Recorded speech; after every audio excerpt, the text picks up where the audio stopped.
O que está prestes a ser contado aqui não é apenas uma sequência de fatos esportivos, nem apenas mais uma reportagem sobre bastidores do clube. O que aconteceu nos últimos dias dentro do Cruzeiro movimentou diretoria, mexeu com o elenco, sacudiu os corredores da Toca da Raposa e deu início a uma onda de especulações que, segundo fontes internas, pode culminar numa das maiores viradas de cenário que o clube já viveu desde a chegada da SAF. Tudo começou com uma frase, mas a frase era grande demais para ser ignorada. Por isso, fique até o fim. A notícia principal está sendo construída peça por peça, e cada detalhe importa. Tudo explodiu quando Caio Jorge, artilheiro da temporada, decidiu falar. E ele não falou pouco, não falou por falar, não falou como quem apenas encerra uma entrevista rotineira. Ele disse algo que mexeu profundamente com a diretoria, com o torcedor e com qualquer pessoa que acompanha o Cruzeiro de perto.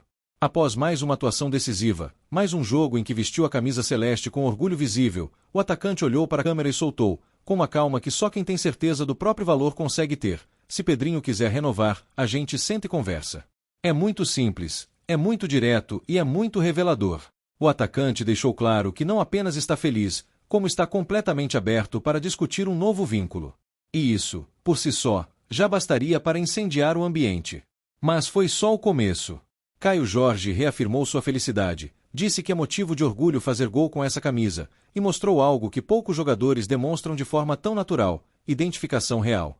Mas enquanto a torcida comemorava as palavras, algo ainda maior acontecia nos bastidores, envolvendo o próprio atacante e Lucas Romero. Dois dos pilares do elenco passaram, recentemente, por um risco gigantesco de suspensão.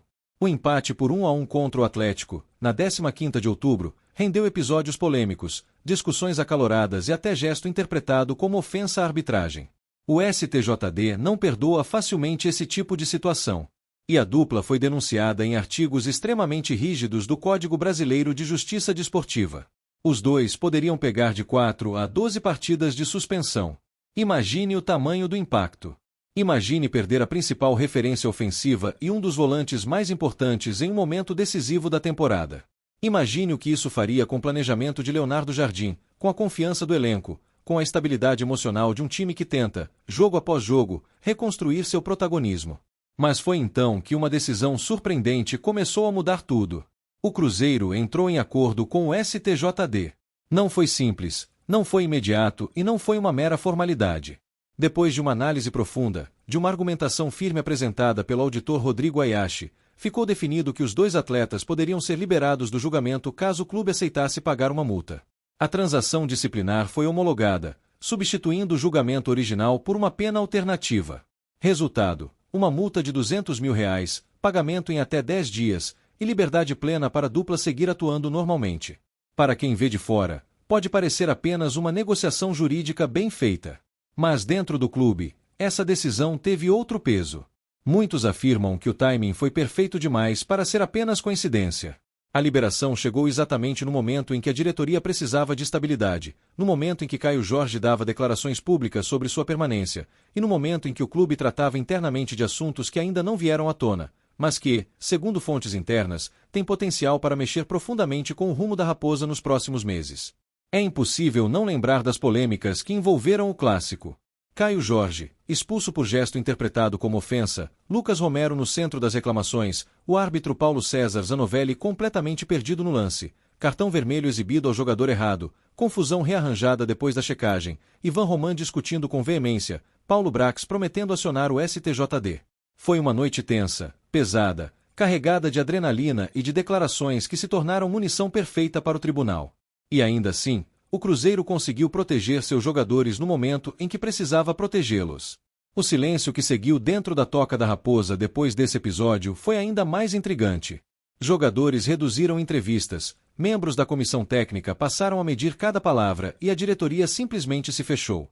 Não houve explicações longas, não houve entrevistas detalhadas, não houve justificativas abertas. E sempre que esse tipo de silêncio toma conta da Toca, é porque algo muito maior está sendo preparado nos bastidores. Alguns funcionários afirmam que reuniões urgentes ocorreram na sede. 3 encontros importantes, todos eles envolvendo nomes estratégicos da SAF de Pedro Lourenço. As reuniões não estavam previstas na agenda da semana. Foram convocadas de última hora. E, segundo as poucas fontes que tiveram algum acesso ao clima interno, o ambiente estava tenso, mas não apreensivo. Parecia, na verdade, o silêncio que antecede uma grande virada. É inevitável pensar que a fala de Caio Jorge, a liberação no STJD, a postura fechada da diretoria e a sequência de reuniões sigilosas fazem parte de um mesmo quebra-cabeça. Nada dentro do Cruzeiro tem acontecido por acaso. Nada é dito sem motivo. Nada é decidido sem conexão. O clima é de algo grande se aproximando, algo capaz de modificar profundamente não apenas o elenco, mas a própria estratégia da SAF. Algo que ainda não pode ser dito abertamente, mas que está sendo sentido, respirado e aguardado dentro do clube. O Cruzeiro vive um momento em que cada dia parece carregar um peso dobrado, e o nome que domina absolutamente todas as conversas dentro da Toca da Raposa II é apenas um: Matheus Pereira. O camisa 10, maestro absoluto do meio-campo celeste, tornou-se não só o melhor jogador do elenco, mas também o símbolo do novo projeto da SAF comandada por Pedro Lourenço. Contudo, à medida que o calendário se aproxima perigosamente do dia 1º de janeiro, instala-se um clima de tensão quase palpável nos corredores do clube. É nessa data que Matheus, por força da legislação internacional, passa a ter o direito de assinar um pré-contrato com qualquer equipe. E é justamente essa possibilidade que transformou o Cruzeiro numa espécie de relógio vivo, onde cada minuto que passa aumenta a sensação de urgência e ameaça. A grande sombra que paira sobre Belo Horizonte tem nome, força e histórico: Palmeiras. O clube paulista, financeiramente sólido, estrategicamente silencioso e conhecido por movimentos certeiros no mercado, observa a distância, aguardando exatamente o momento em que o Cruzeiro mais teme, o instante em que Matheus estiver livre para negociar sem custo de transferência.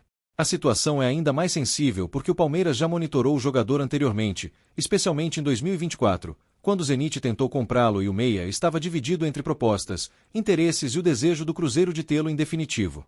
Agora, porém, o cenário é mais perigoso. Se antes o problema era uma venda intermediada por clubes estrangeiros, hoje a ameaça é direta, nacional e absolutamente devastadora para a Raposa.